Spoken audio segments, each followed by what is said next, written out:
लग्न म्हटलं की डोळे दिपवणारी रोषणाई, महागडे कपडे आणि पैशांचे अवाढव्य प्रदर्शन या गोष्टी आल्याच. मात्र बीडमध्ये नवरीला आणि नवरीच्या कुटुंबियांनाच लग्नाचं आमिष दाखवून त्यांच्याकडून सोने, कपडे आणि इतर साहित्य घेऊन लाखो रुपयांचा चुना लावल्याची घटना समोर आली आहे.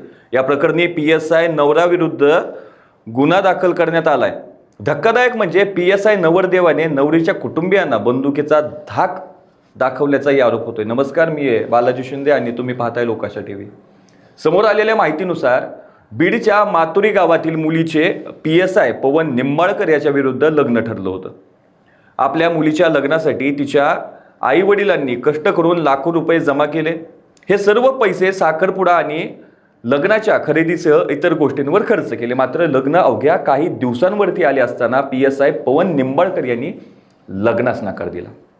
या प्रकरणी मुलीच्या आई वडिलांनी जाब विचारला असता पवन निंबाळकर यांनी मुलीच्या कुटुंबियांना बंदुकीचा धाक दाखवत धमकी दिली.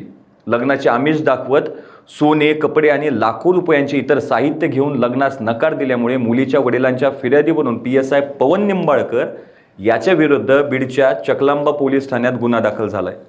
या प्रकरणी आता वरिष्ठ अधिकाऱ्यांकडून तपास केला जातोय. मुलीच्या वडिलांनी फिर्यादीत म्हटलंय की आम्ही पै गोळा करून मुलीच्या लग्नासाठी पैसे जमा केले होते, मात्र आता आमच्याकडं सगळं संपलंय. PSI पवन निंबाळकर यांनी आमचा मानसिक खेळ आणि आमची बदनामी केली. तसेच पवन निंबाळकर यांनी आमच्या मुलीप्रमाणे अनेक मुलींना फसवलंय, त्यामुळे त्याच्यावरती कारवाई करावी अशी मागणी पीडित मुलीच्या वडिलांनी केली आहे. तर दुसरीकडं PSI पवन निंबाळकर याच्या भावाच्या फिर्यादीवरून मुलीच्या कुटुंबियांविरुद्ध गुन्हा दाखल करण्यात आलाय. त्यामुळे आता दोन्ही तक्रारींच्या अनुषंगाने चकलांबा पोलीस चौकशी करत आहेत. अशाच ताज्या अपडेटसाठी लोकाशा TVला सबस्क्राईब करा आणि लाईक करायला विसरू नका.